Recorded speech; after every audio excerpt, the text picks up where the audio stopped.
and gentlemen, boys and girls, children of all ages, my name is Brandon Lewis here, and welcome to BoxScoreRadio.com. Welcome to Brandon's World. Today I have a very special show today because we're going to be having two great conversations. One with Sean Fitzgerald from 11 to noon.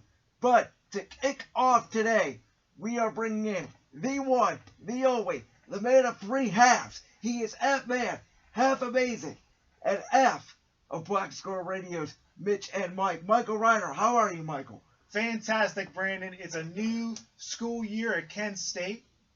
It's a big weekend in wrestling, and NFL is right on the horizon. What do you think, buddy? Oh, Michael, I have never been more excited, Michael, for a fall season. I mean, we got football. We got basketball is now back. We got the MLB playoffs. We got wrestling. We got it almost all and everything, and it's going to be a great fall. I'm really looking forward to it. Absolutely. Just with Kent State and everything there, really pumped. Kent State had a game last night, and we're going to talk about that. But lots to talk about here today. It's definitely going to be an awesome show. Happy to be here for hour number one. Well, thank you, Mike. I appreciate it. And we're going to start today by talking about something you do for Kent Wired, and it is called a one step at a time column. Mike, do you kind of want to explain a little bit how this kind of came about and why you enjoy doing what you do? Well, One Step at a Time is a column about disabilities for people with disabilities. I thought of it myself as kind of a way to tell my story as a person with cerebral palsy. And I feel like it's a way to just kind of tell my story and talk about some life stories, but also tell some stories about kind of my struggles or my successes so that maybe I could kind of relate to people and just kind of tell personal stories in an opinion column form for Kent Wired and for the Kent Stater. And I think that that's key. You know, I think people sometimes aren't willing to tell their failures. They just want people to know about, I'm great and I'm this. I've never been like that. I'll be the first one to tell you, I'm crazy. I know that. Like, I know I'm nuts. I know I get way too over my head. I know people don't like me. I know I failed at stuff. Like, I failed tests. I failed a lot of stuff in my life. It happens, right? You fail. You know, so I think it's just great that you are willing to share your story, whatever that story is. I think it's good that you're bringing awareness to something that, you know, if people say they know a lot about, but they really don't. Well, I mean, and it's about the successes, but it's about the struggle. And in my first column, I wrote, in the words of Rocky Balboa, that life ain't all sunshine and rainbows. And you know what? People with disabilities do have positive lives, but also, you know, it isn't all sunshine and rainbows. But I like to tell those stories because it just gives perspective and maybe, you know, promotes things that, you know, some people might not think about, and that's what it is. That's what it's about, just to raise awareness. And exactly, it's just all about awareness and, you know, showing that we are people, we have lives, even though we look like we have, you know, struggles and we do things differently. We're all people. We're all the same. You know, I'm a part of two great organizations. One is Youth Challenge, located in Westlake, Ohio, and then one is the Achievement Center, located in Strongsville, Ohio. Those are two organizations on the west side, and I know the west side, from what I've seen, is doing more than like the east side of Cleveland and other areas when it comes to awareness. So I'm really hoping that this, you know, that your column kind of opens up some eyes. And as far as like opportunities go, do you feel that people with disabilities, I guess from where you're from, have opportunities? Well, I think that people with disabilities have opportunities. It's just, it might be difficult for some people to find them. I think that, you know, they might not be as out in the open as people know. And this column that I'm going to be talking about is going to be released this weekend and then in the paper on Tuesday after Labor Day. It's going to be about my reflection about an NPR article that was released, and it stated, hold on, I got it listed on my phone here as I bring it up. It was an article from NPR about Uber and Lyft, and it stated that Uber and Lyft are starting to become less accessible for people with disabilities. A disability advocate rights group is saying that Uber and Lyft do not provide as many uh, vehicles with wheelchair lifts as they need to. And I got a little bit of a perspective from my good friend Peter Nab. Peter, if you're listening, hope all is well. Um, Hope to see you soon at some point. But anyways, Peter Nab has a wheelchair. He has cerebral palsy, and he lives in Cleveland. And he talked about his experiences with Uber Wave or Uber Wav, whatever it's called. I don't know the pronunciation. Uber wheelchair accessible vehicles and Lyft access. He lives right in the Cleveland Heights area. So if he didn't have access to Uber Wave and Lyft access, he wouldn't be able to travel to places like Chicago, Toronto, and New York to watch his favorite team, the Cleveland Indians. And it's a testament to his dedication, to make the travel to go watch his favorite team. And people with disabilities should have the opportunity to do those things in the cities. But unfortunately, Uber Wave is a service that is only available in 6 U.S. cities. So hopefully Uber can continue to expand that and move forward. But basically, in summary, like I said, I think that the opportunities for people with disabilities are out there. You just have to go out and get them. You have to advocate for yourself. That's what Peter does. I know that's what you do in your daily life, and I try to do that as well, because that's how we move forward, and that's how we make good memories and change perceptions if people have perceptions on people with disabilities.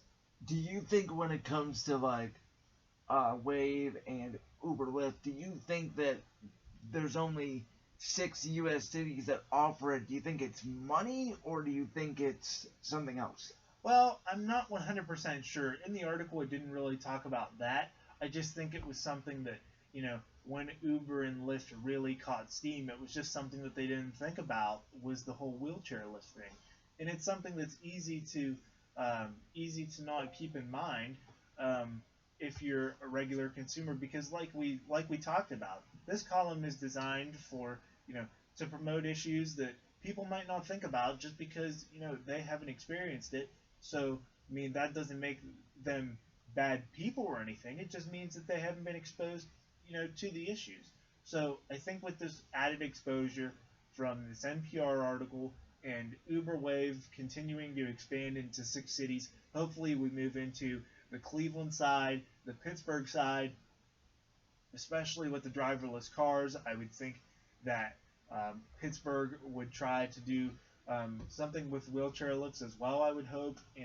But anyways, that's what this column is designed to tell.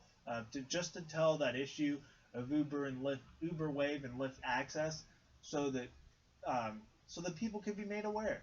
Well, you know what I find interesting, Mike, is, as you know, the American with Disabilities Act, which is called ADA, was signed in 1991. That law states basically that everywhere you go, it needs to be accessible, because that wasn't the case back before 1991.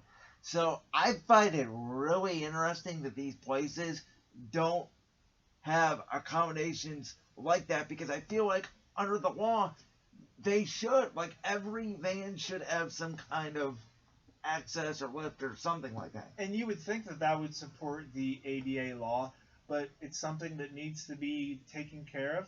And luckily, I've been in an Uber and in a Lyft with my friend Peter before. And basically, though, everybody that we've been with has been incredibly kind. If they can fit the chair in the back, they were able to, and just it was a lot of fun.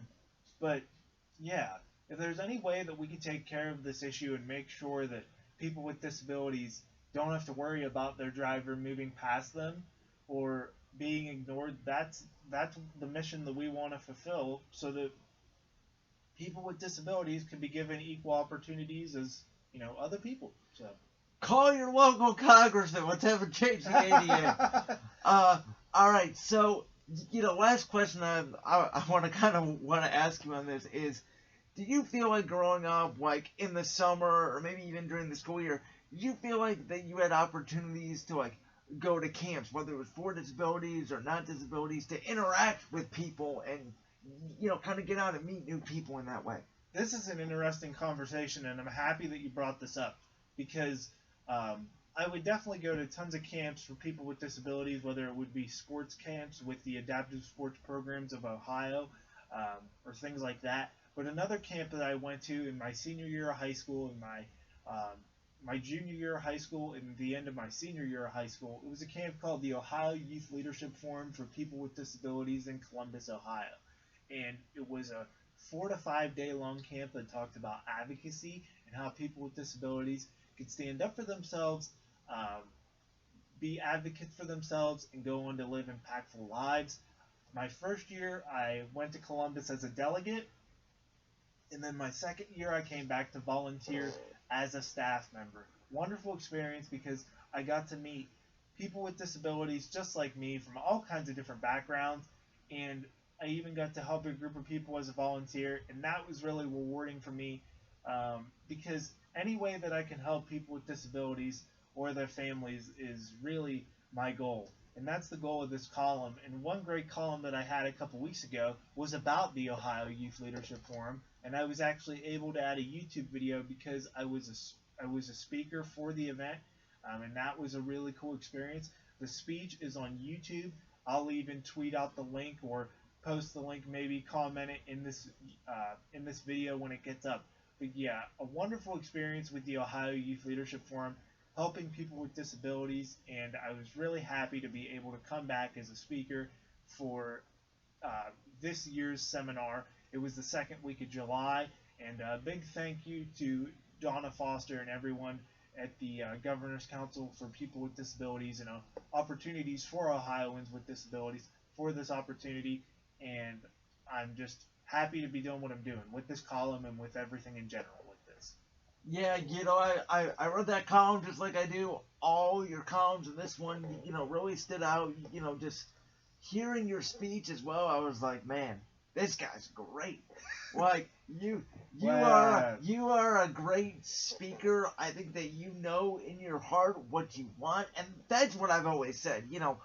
I come in here whatever day it is, Wednesday, Saturday, Friday, Monday, Tuesday, whatever day. Just give me a microphone and give me this board, and I'm good.